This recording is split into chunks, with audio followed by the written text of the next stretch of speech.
Milky Mist ice creams. Point is, government is taken the previous law. So why are we discussing the amendment? Yes, thank you, sir. Sir, the colleagues here have raised a very important point. The government has passed the bill, notified it.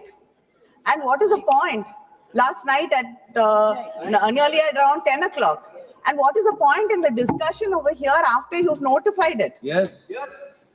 This is what we want a clarification on that. Sir, Most important. and I stand before this house, not just as a member of parliament, not as a member of the Dravid. When the parliament debating this Exactly. How can parliament is supreme. Yes,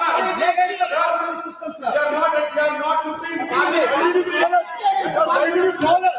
What is the logic of this bill? Sir, how can we debate it when it's gazetted?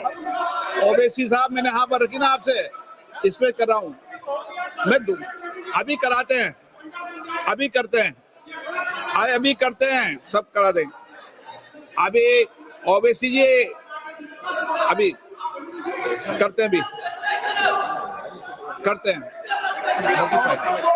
अभी करते हैं please Kanimozhi के बाद व्यवस्था देता हूं मैं अभी कुछ व्यवस्था कनिमोजी को बोलने दें अभी उनका विषय बोलने दें no OBC ji okay Sir, it is in fact violating the constitution.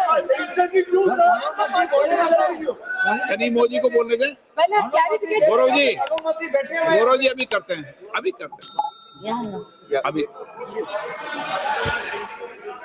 sir, I stand before this house today not just as a member of parliament or as a representative of the Dravida Munnetra Kazhagam, but as a voice of the 8 crore people of Tamil Nadu who've been told in the midst of our state elections that their votes will count less and their voice in this parliament will be diminished. And furthermore, it's really shocking that yesterday we are discussing the bill here. You've taken your own time to notify.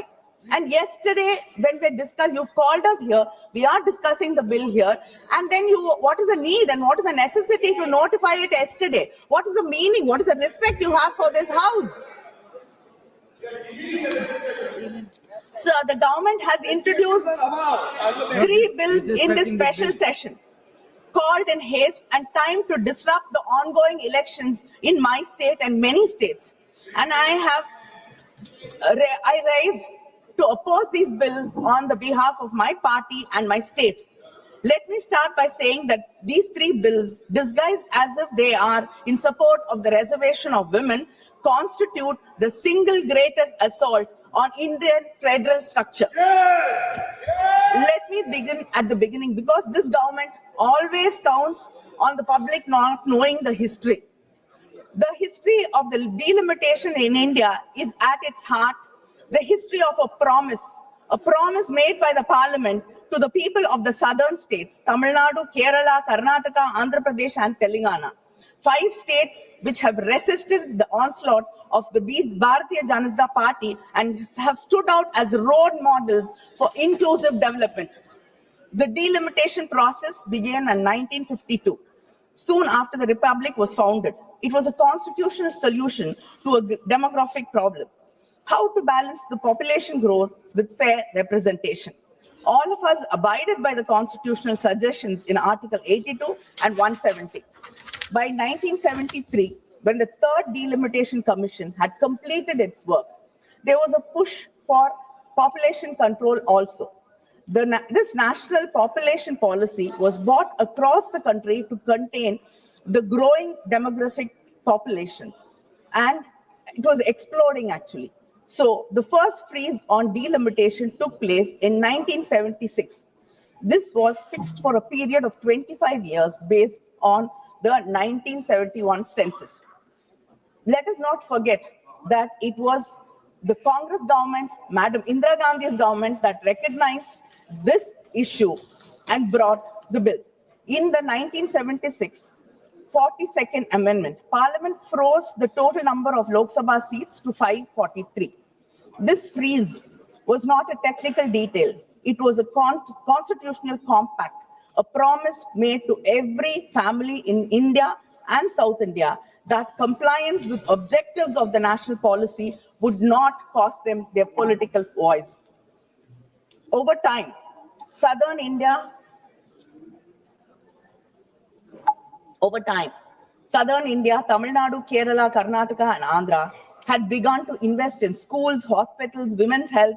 We listened to the union government's repeated call to control our population. We complied. Our fertility rates fell. Our families became smaller. In 2001, understanding that some states, especially southern states and other states like Punjab, had done a better job at these indicators, and some other states had to catch up. That time, there was a government, a union government, which listened to the voices of the people from the south. Yes, I have to give you credit when you deserve it. We are unlike you, always finding fault with us. When there is something to appreciate you, we always appreciate. So under the Vajpayee government, the parliament extended that freeze through the 84th amendment until after the first census following 2026. 24 more years of protection, because then the parliament in its collective wisdom understood that this injustice had to be addressed. Why do we have to increase the seats now to 850? On what basis? The statement of the objective says that there is a change in demographic profile. Yet you are using a 15-year-old 2011 census data to conduct delimitation. You are contradicting yourselves. And 850 seats, most of the MPs, after making the seats 850, might not even get a chance to speak in this parliament for 5 years. Sir, I want to tell this house about a family in Tamil Nadu, a mother and a father, first generation literates. They had only 2 children, not 5, not 6, because they believed in family planning, because the government told them that was the right thing for the country, because they wanted their children to have a better life. That is the story of Tamil Nadu and the South Indian states. Today, Tamil Nadu's total fertility rate is 1.6, lower than France, lower than Australia, lower than United States, your friends. We have completed what the demographers call a demographic transition. Our population is stable. Our women are educated. By every measure of human development, Tamil Nadu is a success story the country has to be proud of. But what does this government say to that family in Tamil Nadu? It says, sorry, you made a wrong choice. You made a mistake by listening to us. You made a mistake by listening to this, because you cared about this country, because you put the country first. You have to suffer. We are going to reduce your representation. Uttar Pradesh's population has grown by 120% since 1971. Tamil Nadu's only by 15%. And contrary to what the Home Minister said yesterday, Clause 4 of the Delimitation Bill clearly states that the allocations of seats will be on the basis of the latest census figures. The Home Minister says one thing, the bill says another thing. Now, the latest available census is 2011. But again, according to the 2011 formula, UP gains 13 seats. Tamil Nadu loses 11 seats. But the Home Minister yesterday told us that by increasing 50%, Tamil Nadu will gain 39 seats, and which has 39 seats will gain 59. Sir, our ideological leader Periyar taught us, justice is not giving every person the same thing. Justice is giving every person what they need and what they deserve. But unfortunately, your government thinks what it needs and what it deserves is what the whole nation deserves and what the whole nation needs. Other than this, let me state 2 critical legal issues present in the bill. The Constitution Bill says that the delimitation will be based on such census as Parliament may by law determine. This is vague and leaves everything open. This literally means that whichever party has a majority in Parliament gets to decide which census it is used to draw the electoral map of this country. Today, you might choose 2011. Tomorrow, you can choose 31. And day after, it can be 1991. This shows a non-application of mind or a mind determined to push its own agenda on this country. Second, the Delimitation Commission will be chaired by a retired Supreme Court judge, appointed entirely by the Union government, with no consultation with the Chief Justice of India, no consultation with any state government, and no parliamentary confirmation. As per clause 4(5) of the Delimitation Bill, the states get so-called associate members, 5 MPs and 5 MLAs, who are not allowed to vote, who are not allowed to sign the commission's decisions, not allowed to do anything except sit and watch from the wings. The Home Minister said 50% increase across the state. I want to know what happens when the Delimitation Commission does not agree to the Home Minister's suggestion. Are you going to bulldoze the Delimitation Commission also, like what you are usually used to doing? Or will the government then challenge the orders of the Delimitation Commission? Because the clause 10(2) of the Delimitation Bill 2026 says, after the publication of the orders by the Delimitation Commission, these orders cannot be questioned in any court.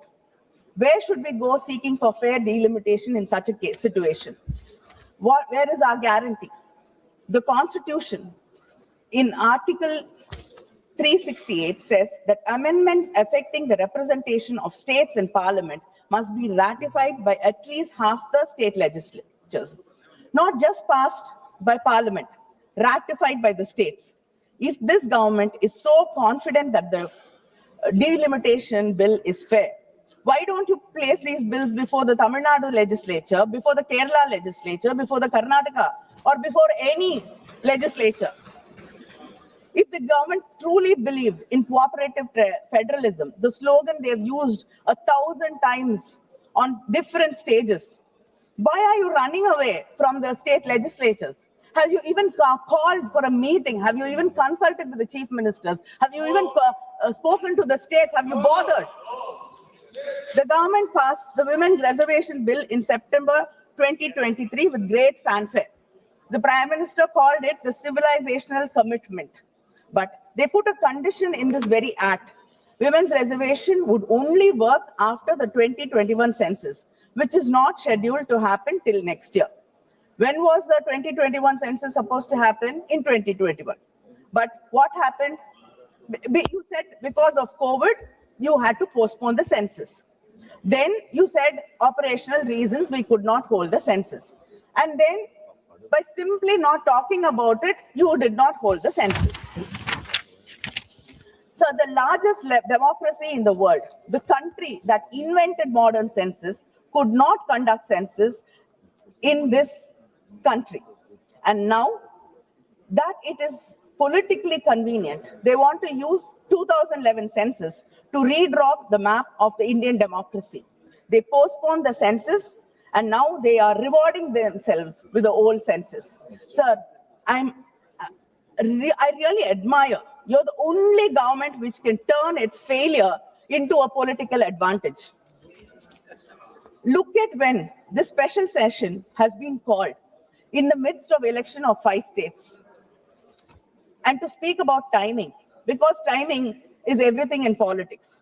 And the timing of this bill are so nakedly, breathtakingly political, I'm almost impressed by the audacity of it. The entire opposition asked you to hold this session after the elections. You ignored it.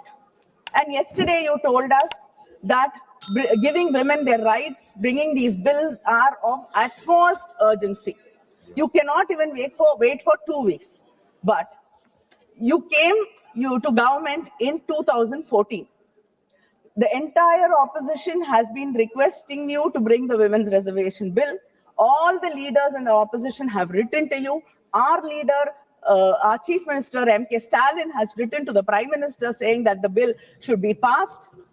The DMK women being had a rally in Delhi asking for the bill to be passed. We've raised this issue thousands of times in Parliament. And for more than a decade, you did not see or understand the urgency. But today, you can't even wait for 2 weeks. And you want to believe us that you care about women's rights. Sir, this is not constitutional reform you're talking about. This is an electoral rescue strategy in these states because you are not going to do well in most of the states. The Constitution 106th Amendment Act of 2023, the Women's Reservation Act, was welcomed by most of the opposition parties here, and the DMK welcomed it. But we said it then, and we are saying it also now. Tying Women's Reservation Bill to delimitation is a trap. It was designed so that you could never have one without the other, so that the BJP can say, if you oppose delimitation, then you're opposing women's rights. If you oppose the destruction of Tamil Nadu's representation, you are against women. The BJP is using women of India as a human shield for its electoral ambitions. The women of Tamil Nadu, who have the highest literacy rate in India, who have the highest female workforce participation in the country, who have fought and won in panchayats, corporation councils, and state assemblies, those women will not allow their cause to be hijacked. They deserve, and the women of this country deserve reservation today in the existing 543 seats without waiting for anything else. And I ask the Honorable Home Minister, why can you not simply amend Article 334A to remove the delimitation precondition? Why can you not give women 1/3 reservation in the existing constituencies through rotation starting from 2029 election without delimitation? If you really care about women's representation, the path is clear and simple. Why do you refuse to take it? Sir, the women of this country have been starved of political power for decades, for centuries. There's a loaf of bread in front of us.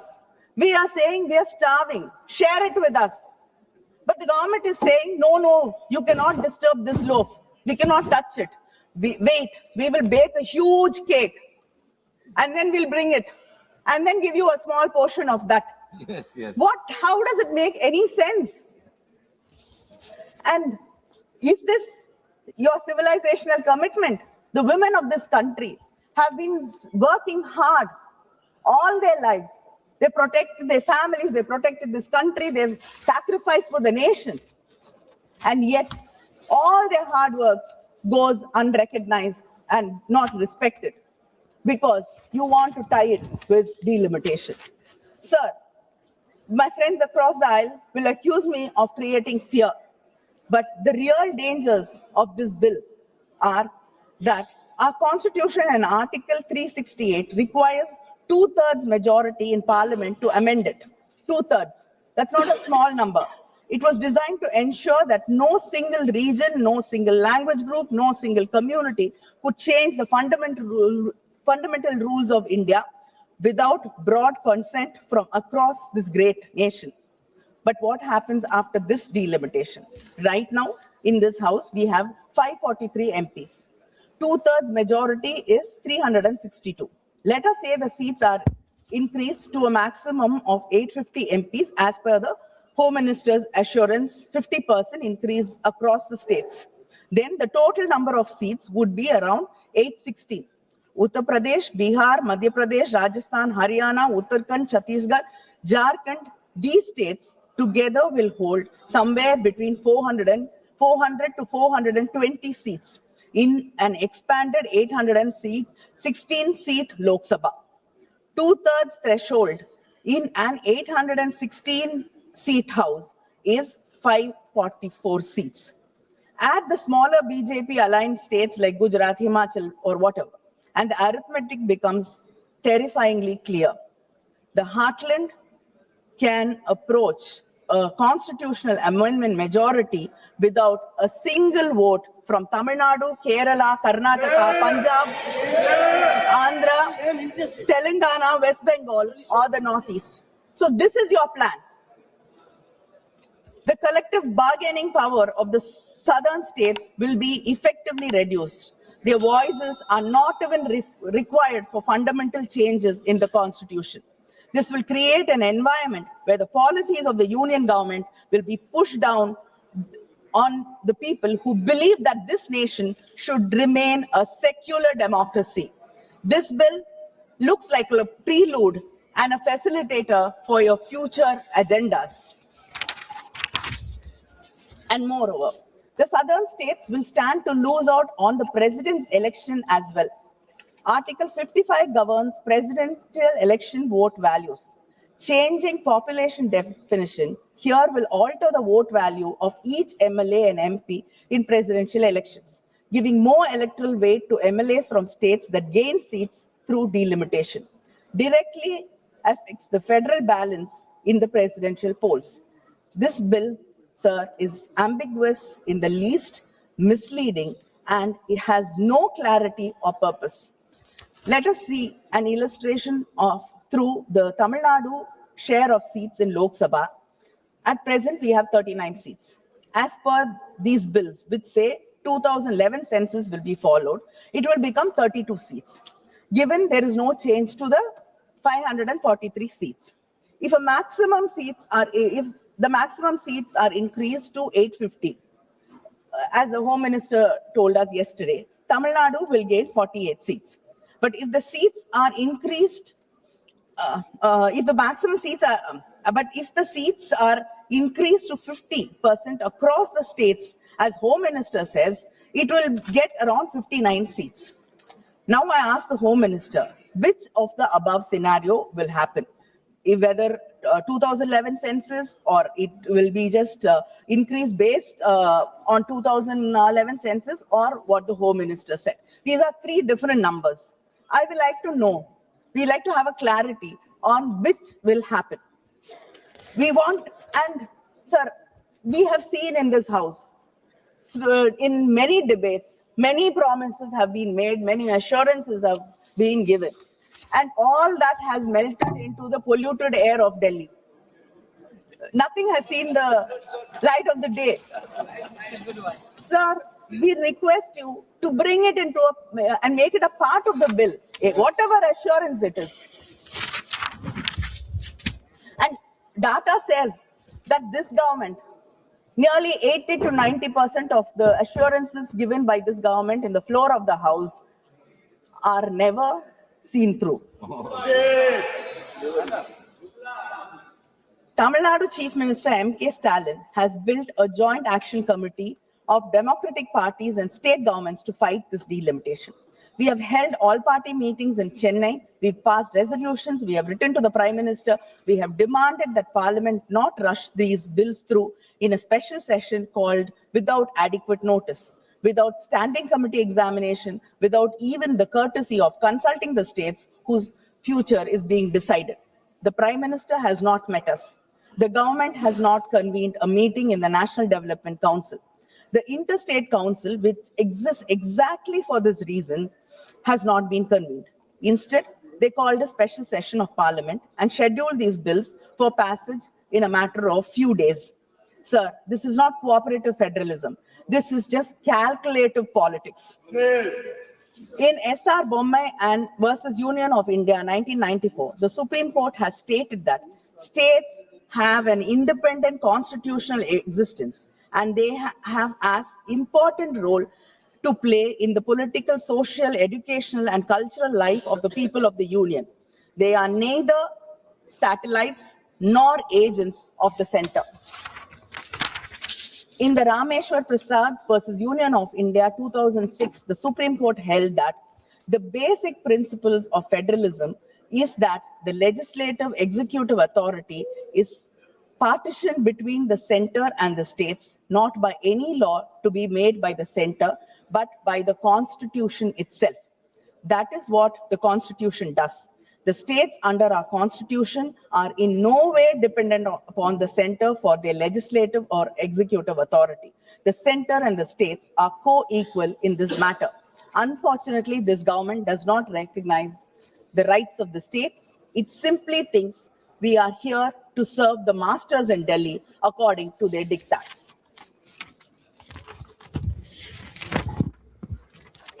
The DMK is not here merely to oppose. We are here to govern, to protect, and to propose. The Tamil Nadu and the DMK demand this government should implement the women's third reservation bill immediately in the existing 543-seat Lok Sabha through rotational reservation, delink it completely from delimitation exercise. Then we can support this bill. The women of India should not be made to wait for a delimitation exercise that serves the BJP's political interests. Withdraw these three bills immediately and refer them to a joint parliamentary committee that includes representation from all states and all parties. Do not rush a 25-year electoral map through a special session in 48 hours. Convene a constitutional conference of all state chief ministers to deliberate on the delimitation framework before any legislation is enacted. India deserves that consultation.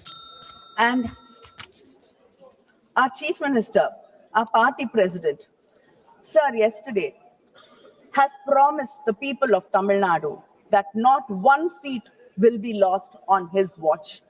And yesterday, when the DMK floor leader mentioned in parliament that our leader, MK Stalin, hoisted a black flag, you dismissed it by saying that black flag or blue flag does not matter. You brushed it aside. Yes, sir, you brushed it aside by saying a black flag or a blue flag does not matter. A black flag is a sign of protest. A sign to say we will stand up and fight and we shall not give up. And I like to remind you that a blue flag, sir, is the color Dr. Baba Sahib Ambedkar chose for his party flag. It is the same blue color which you dismiss that the man who taught us that we should educate, agitate, and organize. The man who wrote the Constitution chose for his flag this very Constitution you are trying to dilute, and we here are trying to protect.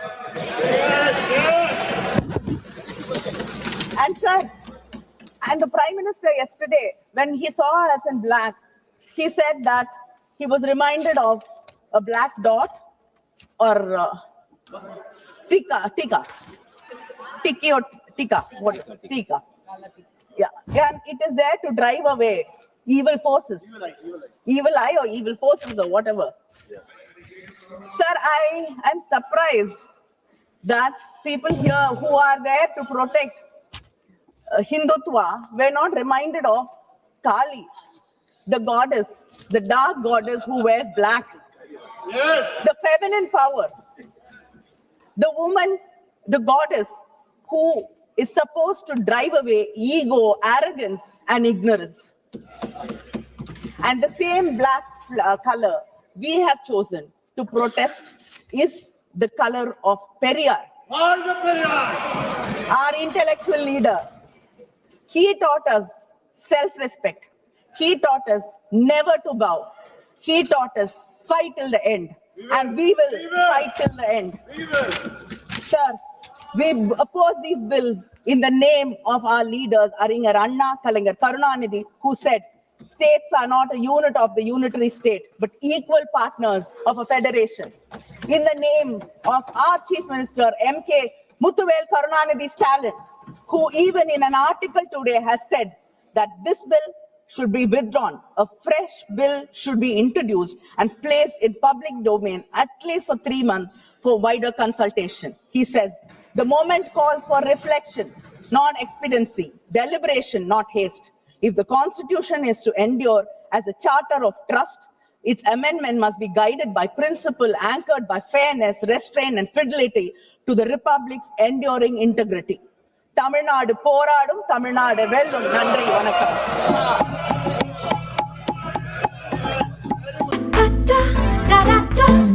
Milky Mist ice creams. Minnambalam.com தமிழின் முதல் mobile பத்திரிகை.